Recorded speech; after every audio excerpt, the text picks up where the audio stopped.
voy a referirme a un punto que quizás es el punto más polémico cuando vamos a hablar de esa relación que hay entre los Estados miembros de un tratado, de un pacto internacional o regional. Me refiero internacional cuando se distingue a los que tienen su fuente en la Organización de Naciones Unidas, y hablamos regionales cuando hablamos de los que son de áreas continentales, como la Organización de Estados Americanos. Sabemos que en ambos entidades multilaterales existen eh, para, primero, obligaciones dentro de sus propias cartas orgánicas para ser parte de esas entidades, un compromiso de respeto y protección a derechos humanos general, y después están las adhesiones que van haciendo a cada uno de los tratados o pactos, e incluso declaraciones, con la diferencia que las declaraciones, sabemos bien, en principio no tienen efectos vinculantes, mientras que los tratados y pactos sí los tienen, una vez que son ratificados por el Estado. Y vamos a hablar de ese deber u obligación que tienen los Estados parte que han suscrito, ratificado y adherido a un tratado internacional o regional de derechos humanos, de adecuar su normativa interna, y va más allá de las meras reglas legales, sino que tiene que adecuar procedimientos, prácticas, a los estándares que surgen de esos tratados, estándares mínimos, y donde vamos a ver que implica también, si bien un diálogo, ¿no?, multinivel, nivel doméstico y nivel internacional, en donde se tiene que armonizar dentro de las obligaciones que exigen a esos estados respetar los mínimos que establecen esos tratados, y fundamentalmente, como muchas veces las cláusulas normativas, como las cláusulas constitucionales, son sujetas a determinaciones o según diferentes visiones de sus contenidos, sabemos que ese estándar se unifica con lo que establecen los órganos autorizados por esos tratados a ser su intérprete último para entender qué realmente es el alcance y sentido de cada una de las garantías que esos estados están obligados a observar. Y por lo general, esta obligación de garantía de adecuar todo el orden jurídico a lo que son los estándares mínimos de los tratados surgen en los primeros artículos de esos instrumentos. Si nosotros repasamos, por ejemplo, uno de los primeros, porque hubo dos tratados o pactos que fueron los primeros de Naciones Unidas, que fueron aprobados el mismo día y en la misma asamblea. Me refiero al Pacto Internacional de Derechos Civiles y Políticos, como el Pacto Internacional de Derechos Económicos, Sociales y Culturales, en el año 66, en donde eh, establece en su artículo 2, numeral 2, que cada Estado parte se compromete a adoptar con arreglo a sus procedimientos constitucionales y a las disposiciones del presente pacto las medidas oportunas para dictar las disposiciones legislativas, pero no solamente legislativas, como les decía, sino también de otro carácter, una fórmula muy extensiva, muy flexible, que fueran necesarias para hacer efectivos los derechos reconocidos en el presente pacto y que no estuviesen garantizadas por las disposiciones legislativas o de otro carácter dentro del derecho interno de ese país. Como ustedes ven, entonces, una vez que se deposita el instrumento de ratificación y que un Estado como lo es Ecuador, como lo es Colombia, como es casi todos los estados sudamericanos, incluso Argentina, de donde estoy hablando, eh, y empiezas la obligación de respetar esos estándares en función del texto que acabo de leer, si se trata de un tratado como el Pacto Internacional de Derechos Civiles y Políticos, establecido en el artículo 2, numeral 2 de dicho instrumento. Pero nosotros estamos más acostumbrados porque tenemos un tribunal que juzga la responsabilidad de los estados a un tratados regionales de OEA, como la Convención Americana sobre Derechos Humanos o Pacto de San José de Costa Rica, porque allí fue aprobado el mismo, que también es de la década del 60, y donde, si ustedes ven el artículo 2 del Pacto de San José, tiene un texto muy similar al artículo 2, numeral 2 de, del Pacto Internacional de Derechos Civiles y Políticos. Y reza del siguiente modo, por ejemplo, eh, cuando dice eh, claramente que también tienen los estados americanos que han suscrito la Convención Americana de, de respetar, digamos, del deber ese que es el título de esta ponencia, de adoptar disposiciones de derecho interno. ¿En qué? ¿Cómo lo dice la Convención Americana?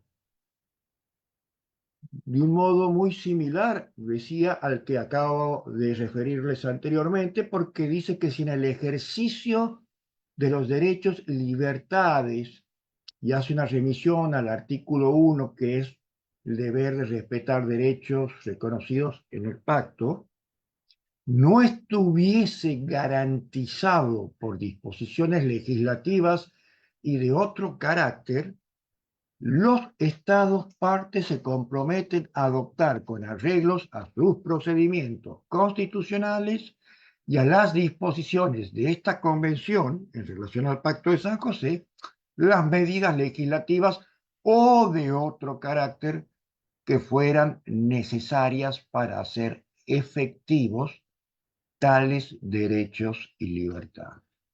Claro, ustedes saben que los organismos multilaterales no tienen la fuerza pública para asegurar la obligatoriedad de sus mandas. Esto se rige por un principio sagrado del derecho internacional, que es la buena fe. Los pacta sunt servanda. Si voluntariamente, si que nadie me compele con un vicio de voluntad, un Estado en ejercicio de su soberanía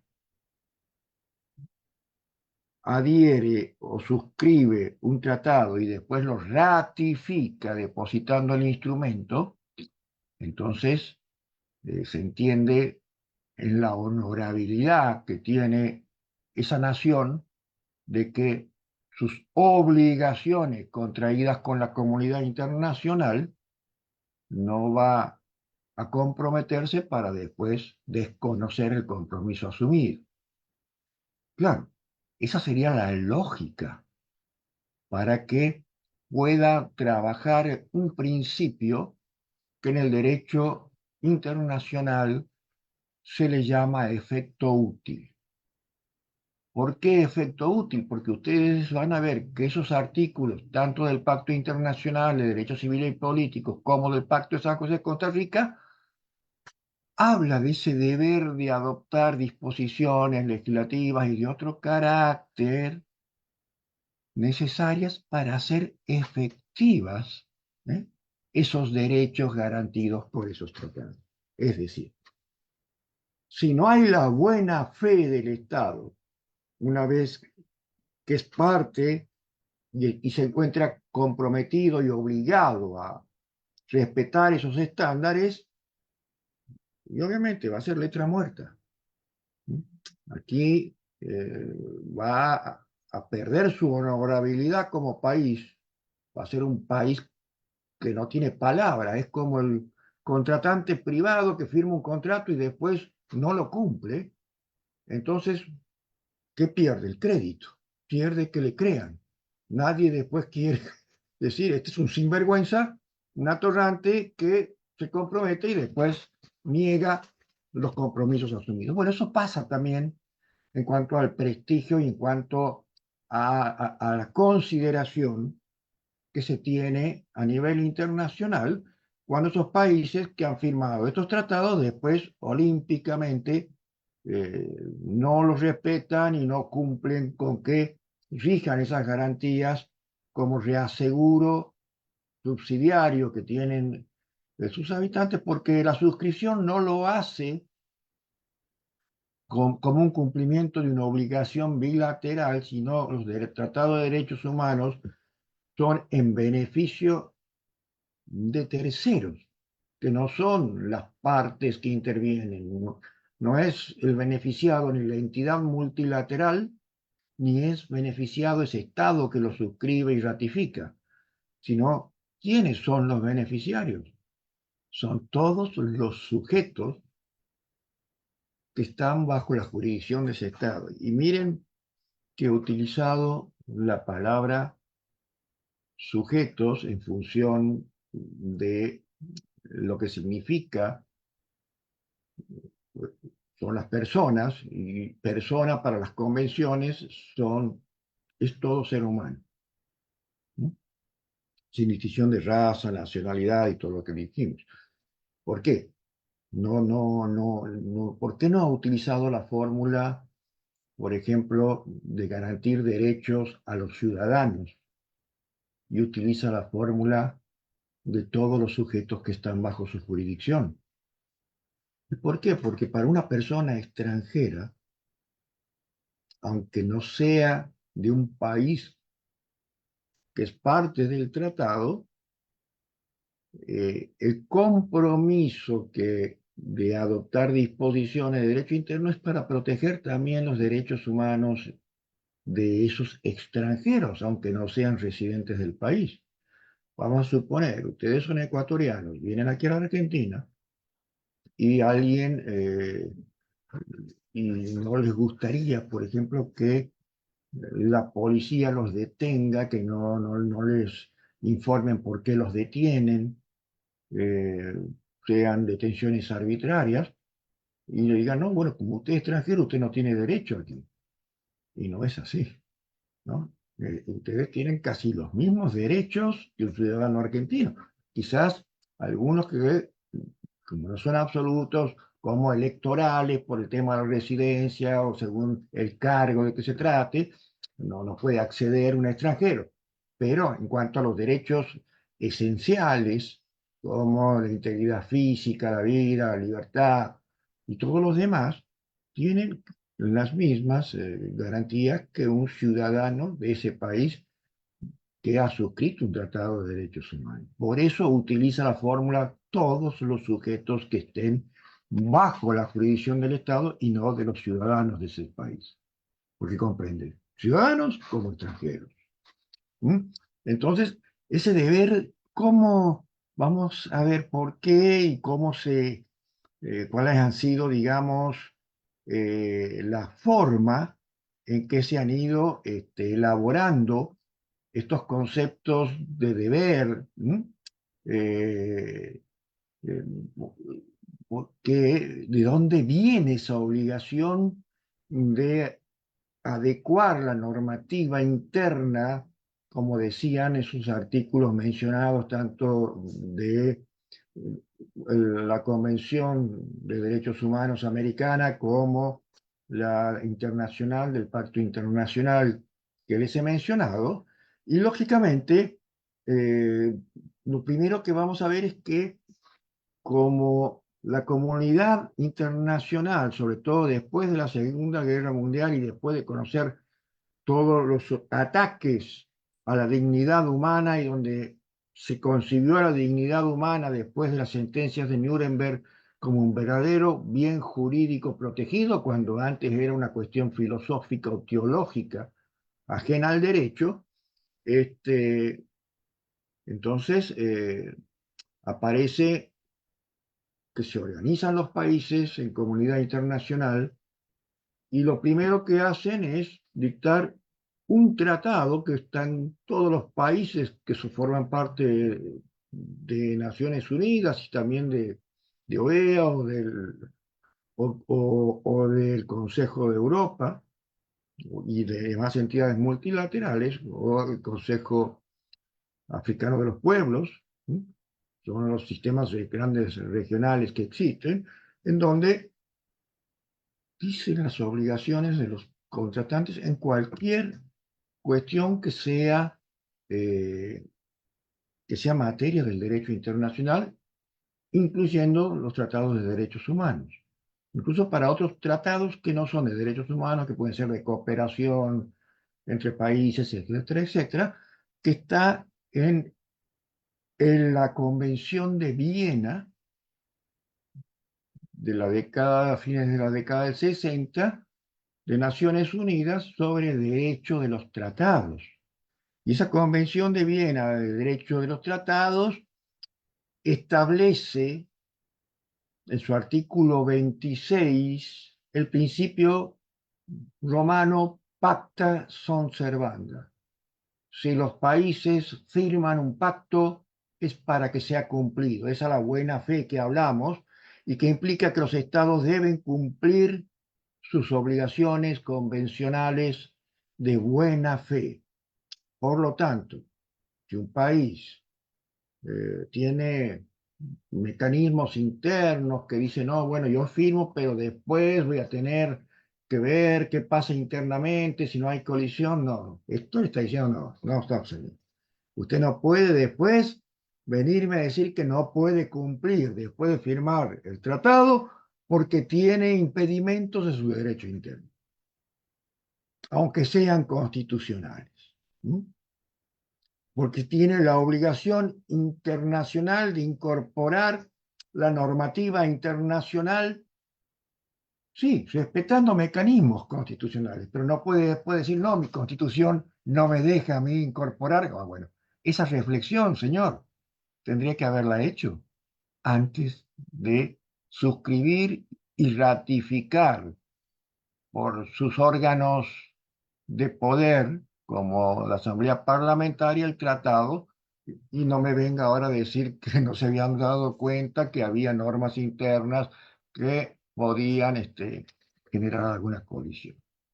Ahora, ustedes me dicen, bueno, con eso quiere decir entonces que no hay tensiones entre el derecho internacional y el derecho interno, todo lo contrario. Si yo les llego a decir cuál es el porcentaje de cumplimiento total para archivar de sentencias de la Corte Interamericana, no llega al 30%. Y van a ver que la Corte Interamericana necesita después dictar eh, una serie de sentencias posteriores que justamente se llama sentencias de supervisión de cumplimiento, porque el Estado va cumpliendo parcial, cumple una parte, no cumple la otra, nunca termina, y vienen después las partes, las víctimas que han sido, digamos, protegidas con esa sentencia, a decir, mire, Tribunal, Interamericana, resulta que usted me dio la razón y condenó al Ecuador y que debía cumplir una serie de medidas como garantías de no repetición de esas violaciones indemnizatorias, etcétera, etcétera, y solamente han cumplido una parte. Entonces dicta una nueva sentencia la Corte Interamericana que le va diciendo, mire, sentencia de supervisión corre vista, obviamente, a los abogados de la Cancillería del país y, le dice, y después responde y dice, bueno, vean, ustedes han cumplido con estos puntos, pero no han cumplido con los otros. Así que cumplan completo y después haremos otra sentencia para supervisar si realmente se puede archivar la causa porque hay cumplimiento completo. Todavía hay sentencias de hace 15, 20 años que no terminan de cumplirse, ¿no? Entonces, ustedes ven que son muy gatillos fáciles los países cuando salen estos tratados para decir que son respetuosos de derechos humanos, firman todo lo que les cruza por delante, ratifican todo y después a la hora que les toca cumplir, no cumplen, son condenados y después también es toda una historia para que esas víctimas puedan ser debidamente reparadas o los causavientes, porque a veces las cuestiones que se resuelven son la muerte, la afectación al derecho a la vida de personas. Entonces, ahí está violándose también ese tratado base para todo tratado internacional, que es la Convención de Viena sobre el derecho de los tratados, artículos 26 y 27, ¿no?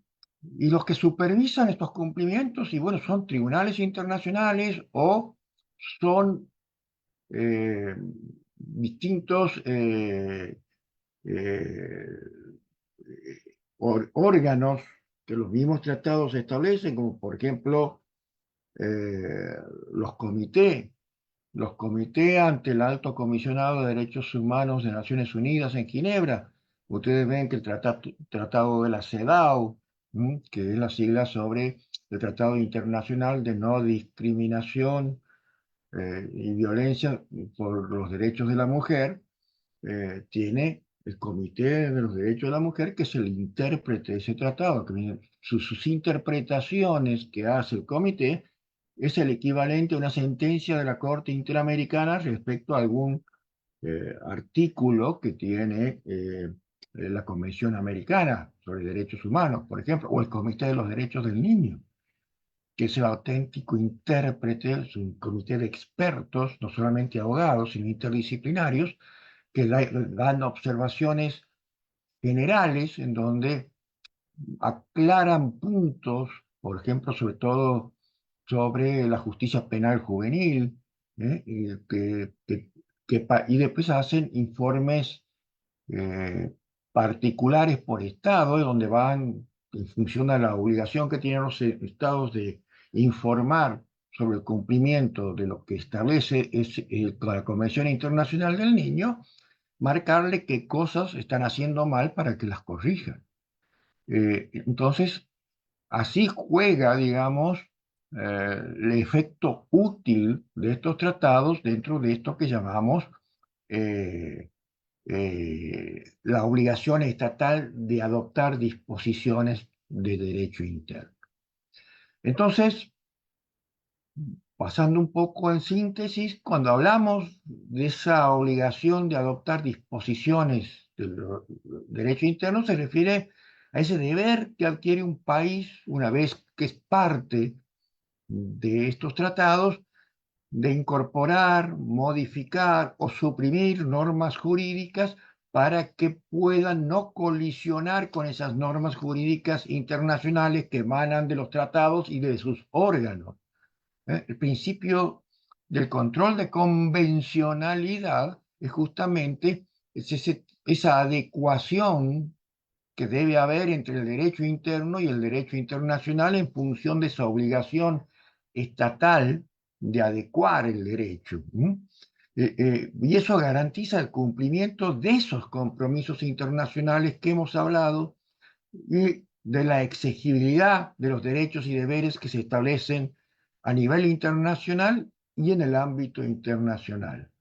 ¿Y cuál es el fundamento? Luego acabamos de decir, el artículo 26, uno de ellos, el artículo 26 de la Convención de Viena sobre el Derecho a los Tratados, que exige adecuar su derecho interno a las obligaciones internacionales y además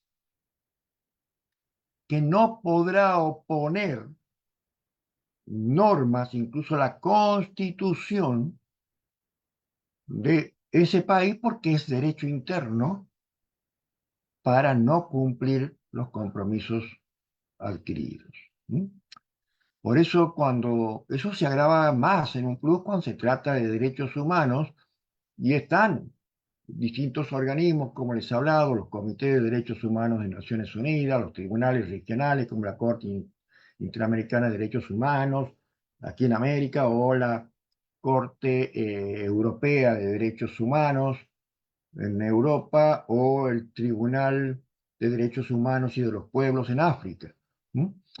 Donde se va a reflejar, digamos, si es que hay incompatibilidades y puede generar la responsabilidad internacional que después generan las condenas, que muchas veces ni nos enteramos porque no las publican, porque no les conviene a esos estados incumplidores que la población sepa que una garantía puesta a favor de la población le esté marcando un tribunal internacional que se ha ido muy abajo en el estándar que tenía la obligación de cumplir, no respetando esas garantías a los ciudadanos o a aquellos sujetos que están bajo su jurisdicción, como decíamos anteriormente. Por eso los métodos, como se incorporan a lo largo de la historia, hemos visto, para adoptar normas internacionales, los dos sistemas principales históricamente han sido el monismo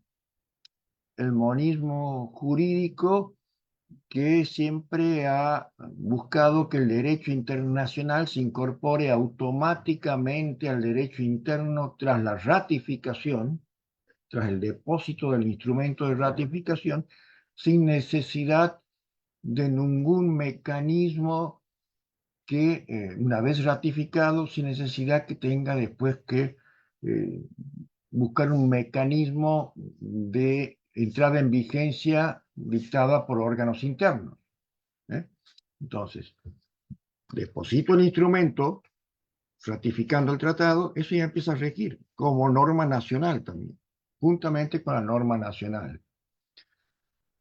Después tenemos el dualismo, que ha generado muchos problemas y que por lo general los tribunales internacionales han dicho que los países no pueden oponer esas, esos pretextos de derecho interno, como por ejemplo que requiere una legislación explícita para transponer el derecho internacional al nacional. Es decir, bueno, el tratado tanto habla del derecho, supongamos, de rectificación o derecho a réplica cuando alguien es ofendido por un medio público.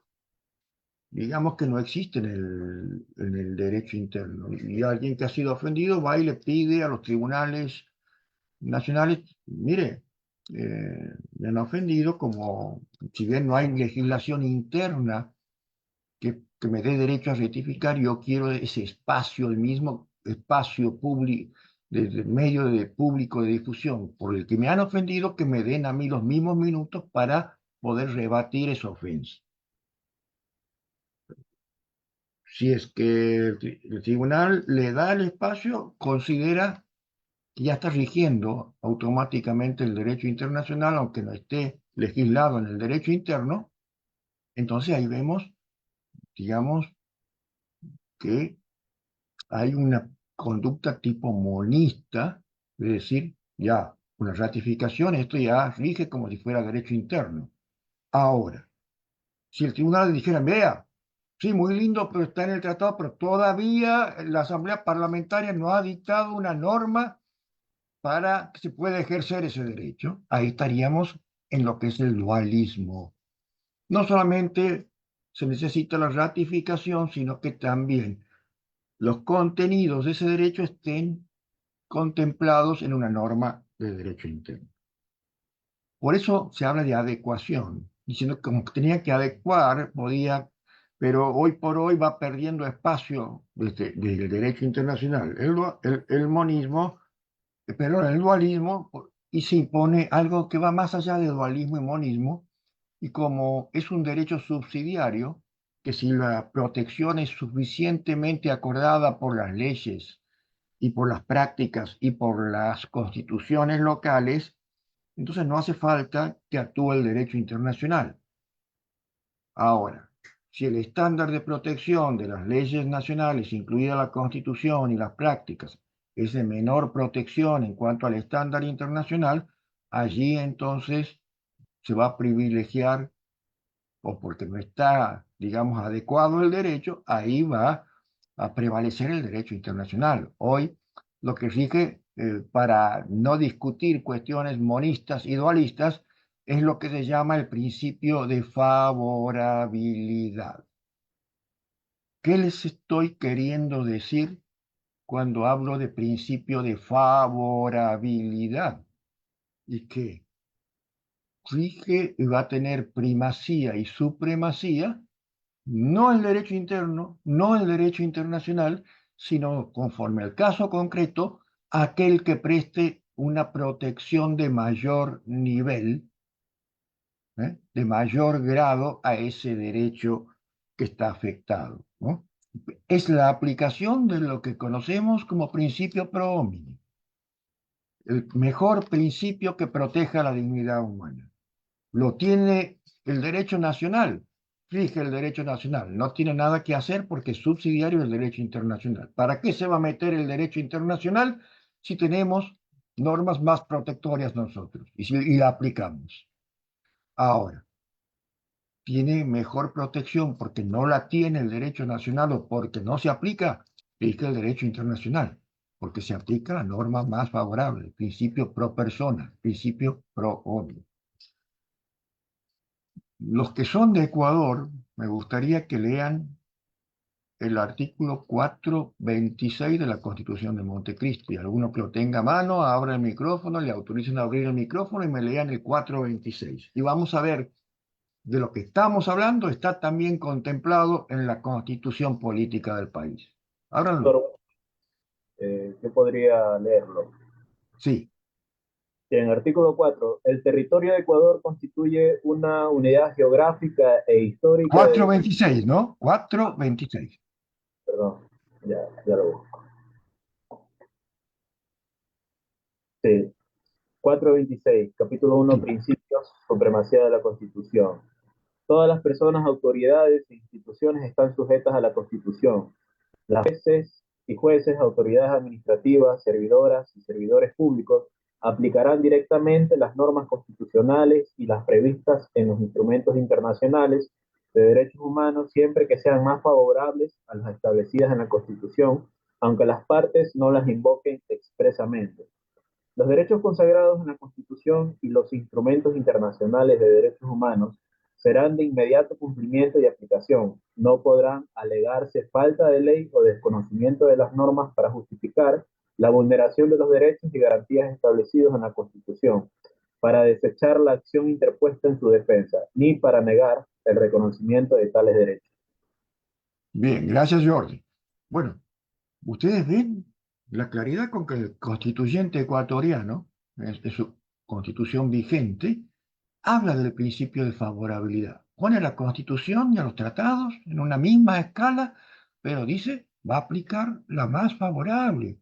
Y aquí no hay excusas, que no hay derecho, que no, si están en la constitución o en los tratados, se aplica automáticamente. Los jueces tienen la obligación de hacerlo, ¿no?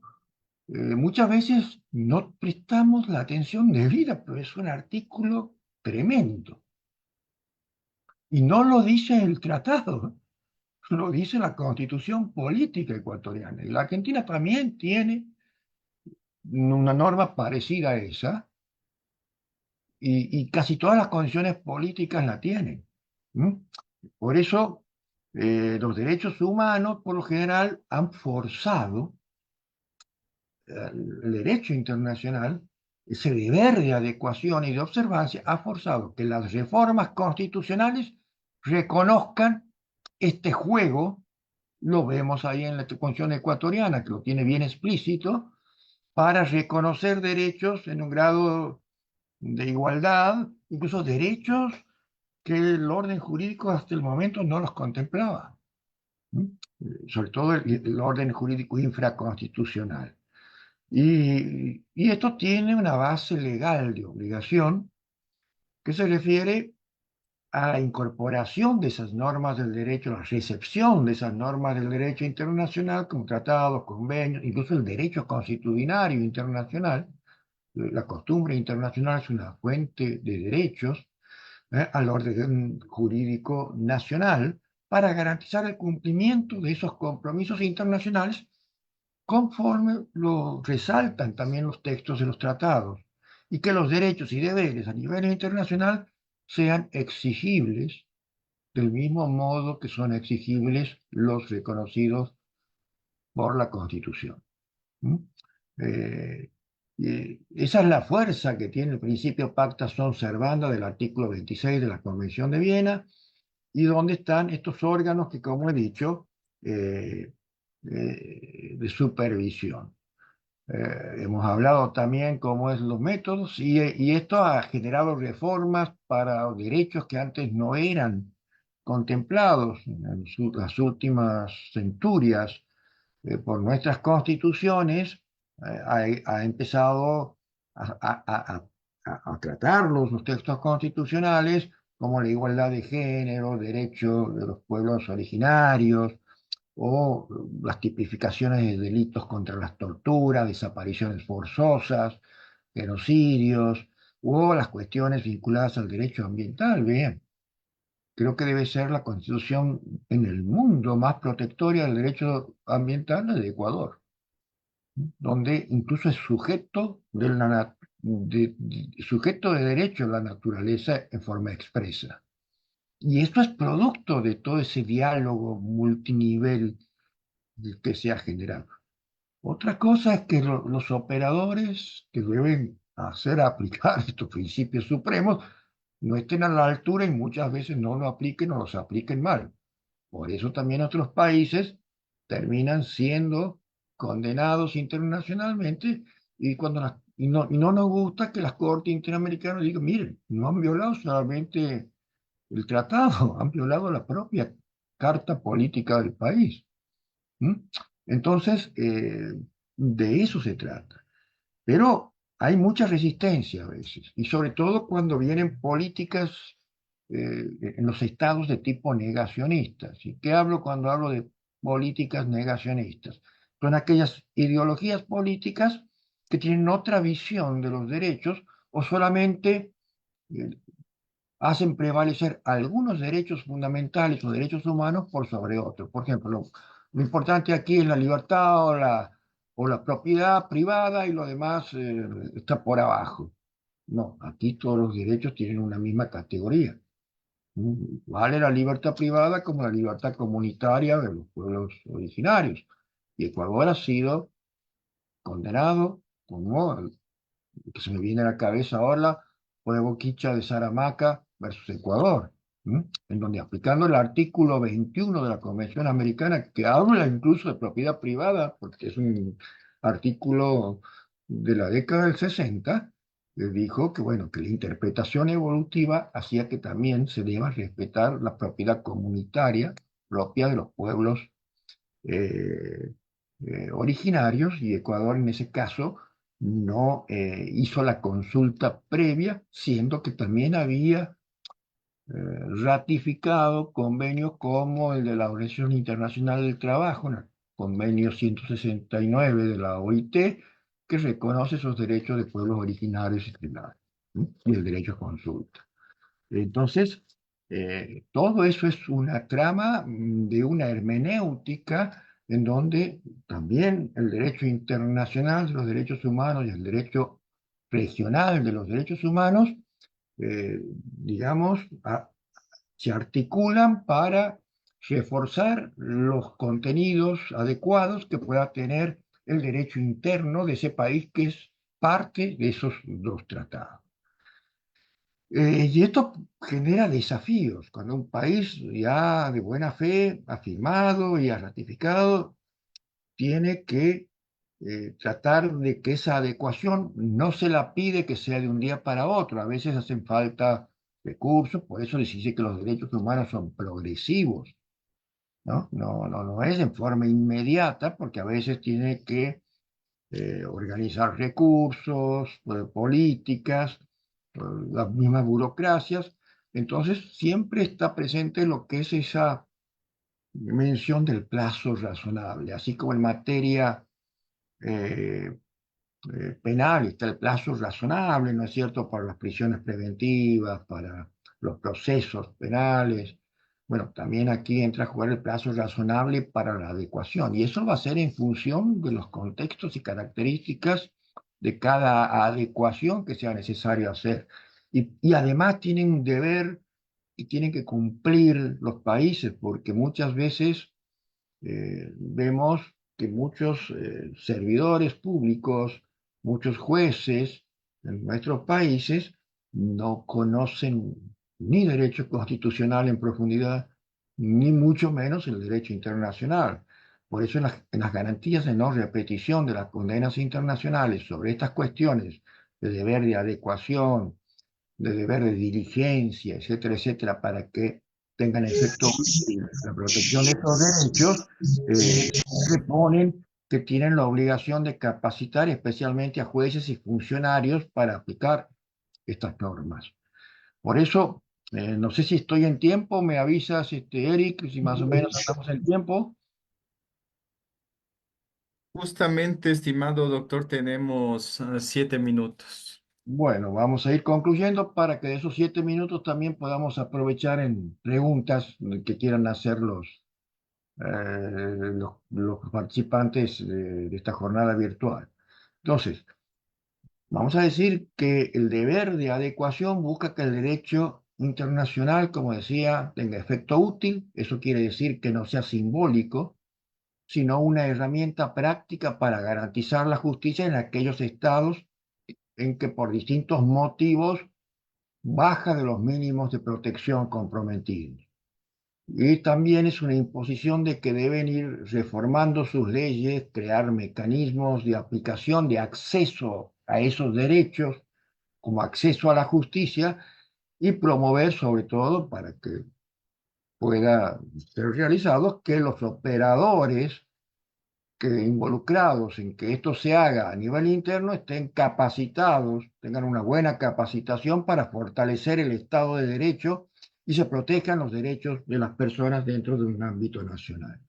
Y en ese marco es fundamental que los países como los nuestros de América Latina busquen consolidar los sistemas jurídicos alineados con estándares globales de derechos humanos y de justicia, aunque vemos que muchas veces hay profundos avances, como fue el texto de esta Constitución de Montecristi que él se hablaba, pero después hay otros retrocesos en las prácticas y donde vemos que, que estas normas supremas que tendrían que estar por arriba de todas no rigiendo porque hay un déficit de los operadores encargados que así deban cumplir, ¿no? Entonces, con esto vamos viendo que, que hace necesario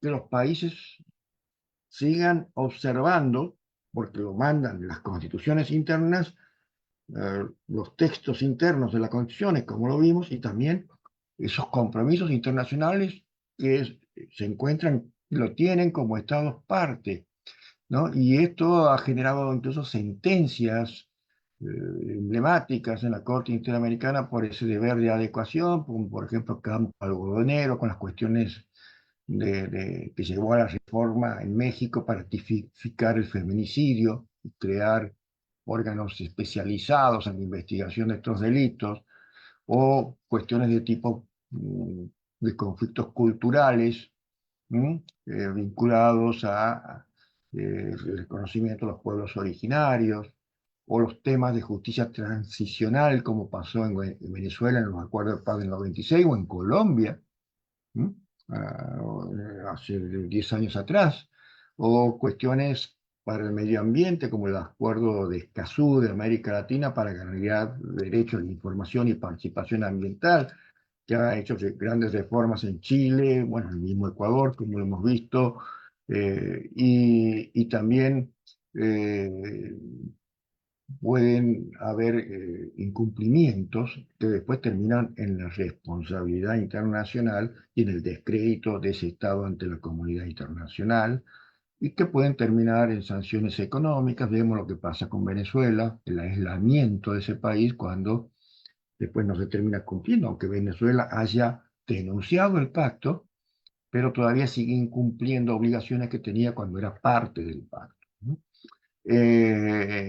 Bueno, con esto un poco hemos querido dar la idea de este deber de adecuación que tiene un país que es parte de uno de los tratados o de varios de los tratados de derechos humanos. Espero haya sido comprensible y si no, los minutos que quedan son de ustedes para hacer la pregunta, el comentario, todo lo que quieran hacer. Muchas gracias por la atención y ha sido un gusto estar con ustedes. Quedo atento a sus comentarios y preguntas. Muchas gracias, estimado doctor, por su participación. La verdad ha sido un privilegio contar con su presencia y además, por supuesto, escuchar su ponencia que ha sido bastante nutritiva justamente para nosotros, puesto que se tocan bastantes temas en referencia incluso a la evolución. De los tratados e instrumentos internacionales para justamente establecer esta obligatoriedad que tienen los estados a adoptar justamente las disposiciones y estándares internacionales de derechos humanos. A nuestros estimados participantes, si gustan realizar preguntas, pueden levantar la mano antes de participar y se les concederá la palabra. Eh, También tenemos algunos comentarios por medio de Zoom, pero previamente han levantado la mano. Permítame leer. Es justamente Daniel Guzmán. Puede prender su micrófono para realizar la pregunta. Sí, muchas gracias. Buenas noches a todos, ¿verdad? Muy interesante y muy nutritivo todo em, este primer como capítulo, ¿verdad? De los derechos humanos a raíz de la adaptabilidad y los mecanismos como de adopción. Y es con raíz a ello que viene mi pregunta al doctor. Él nos menciona dos tipos de adaptación, que es a través como del monismo y del dualismo, pero quisiera saber si esto es como una teoría en el derecho internacional o podemos tener como una base en algún tratado o es consuetudinario también. Bien, Daniel, muchas gracias por tu pregunta. La verdad que eso han sido históricamente los debates que se han hecho, pero la experiencia ha demostrado que el dualismo co- conspira contra la inmediata vigencia después que un país ratifica un tratado. Prácticamente está en retirada. Y tampoco la fórmula que ahora se adapta ya supera al dualismo y al monismo. La fórmula que se adapta hoy es de que la entrada de la autooperatividad, como bien lo define ese artículo que leímos, no sé si sos de Ecuador, de la Constitución ecuatoriana, el 426, donde tranquilamente ve que la letra del texto constitucional dice que son inmediatamente aplicables, ya sea de la Constitución o de los tratados internacionales, los derechos garantidos en esos órdenes, como que tienen una jerarquía superior a cualquier norma o procedimiento infraconstitucional y que no tienen que esperar ni a leyes, ni a que se reglamenten en todo lo demás una vez que ya está ratificado. O sea, hoy existe ese principio de más favorabilidad a la dignidad humana o principio pro homine o principio pro persona, como lo conocemos, ¿no? Listo, listo, muchas gracias. Muchas gracias, estimado doctor, por su respuesta. Desde Facebook nos tienen una pregunta, justamente Carley García pregunta, ¿los tratados internacionales en ocasiones no son vinculantes? Pregunta. Bueno, no. Nosotros tenemos instrumentos internacionales que le llamamos declaraciones, otros le llamamos reglas, y después están los pactos y tratados. Cuando hablamos de pactos y tratados o convenciones, estamos hablando de instrumentos vinculantes, que en inglés se le llama hard law o derecho duro, por eso, porque no transige, es voluntario y si no se lo cumple puede generar la directa responsabilidad internacional. En cambio, las declaraciones, en principio, son como compromisos a adoptar, por lo tanto no son vinculantes, pero sí son guías, indicaciones para que, y por lo general son las bases después de futuros acuerdos vinculantes como pactos y tratados.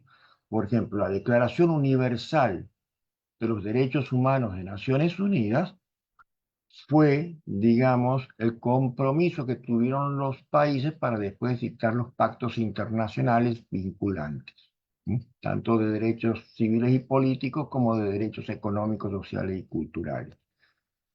Pero muchas veces estas declaraciones, cuando son sus enunciados tomados por, digamos, tribunales internacionales, cuando dictan una sentencia, bueno, dejan de ser derecho blando o soft law, para después convertirse en hard law porque lo ha tomado un precedente que es la sentencia de responsabilidad internacional de un tribunal que también son obligatorias para su cumplimiento. Muchas gracias, doctor, por su respuesta. Hay una pregunta de Franklin Soria y para continuar con la siguiente ponencia terminaríamos con la pregunta de Jordi Chila. Estimado maestro, buenas noches. Le agradezco primero su cátedra. Si bien usted ha reconocido a Ecuador y nuestra Constitución como altamente garantista de la naturaleza, otorgándoles, haciéndola titular de derechos, una de las mayores afecciones actuales en nuestra realidad local es la minería ilegal. Las sanciones a la minería ilegal en el Ecuador no son para nada ejemplificadoras.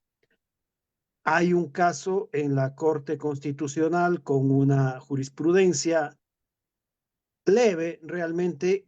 ¿Usted conoce si en los estamentos internacionales de derecho ambiental tenemos, tenemos jurisprudencia constitucional o recursos a los que podríamos apelar dentro de nuestro escenario jurídico local? Buenas noches. Sí, un segundito, ya estoy entrando. Gracias. Sí, Franklin. Eh, bueno, los afectados podrían acudir a las entidades internacionales que el Ecuador es parte. Muchas de las condenas que ha tenido Ecuador han sido vinculadas a las cuestiones que son, digamos, de derecho al pueblo originario, que están estrechamente vinculadas a cuestiones ambientales. Que muchas veces los operadores, como decía, no están a la altura de hacer valer, digamos, no quiere decir que no estén obligados a hacerlo y que eso implicaría un incumplimiento de sus funciones, eh, como que obviaran lo que dice una disposición constitucional, ¿no? Gracias, doctor. Ujú. Jordi. Sí, buenas noches, doctor. Yo por último quisiera hacerle una pregunta que va de la mano de una reflexión acerca de cómo los estados muchas veces por las condiciones de gobernabilidad, cuestiones políticas, eh, pasan por encima de los tratados a los cuales se está obligado a cumplir. Sin embargo, una de las cosas que desde que estudio derecho me he dado cuenta es que realmente la condena internacional muchas veces carece de eficacia para que el Estado rectifique su actitud y su comportamiento hacia ciertas cosas que realiza. Porque muchas veces, por ejemplo, retomando el tema ambiental, hay sentencias que ya mandó al cierre de muchas llamaderas, me parece, que de quema de combustible, pero ni siquiera con sentencias internas se respetan, ahora, ahora el derecho internacional mucho menos. Mi pregunta es, desde el derecho internacional, sabiendo las debilidades que carecen, ¿existe alguna hipótesis para establecer mecanismos que lleve al Estado al cumplimiento? Porque si bien los Estados voluntariamente ratifican determinados convenios o tratados, a la hora de la hora que no lo quieren cumplir, ¿qué se puede hacer como mecanismo internacional? Sí, bueno, ese es el problema que manifesté al comienzo, ¿no? Que aquí no tiene la fuerza pública para hacer cumplir, digamos, las disposiciones. Esto se basa en la buena fe internacional y en la honorabilidad de cada país. En definitiva, estos tratados no han sido creados por los mismos países que son parte. No.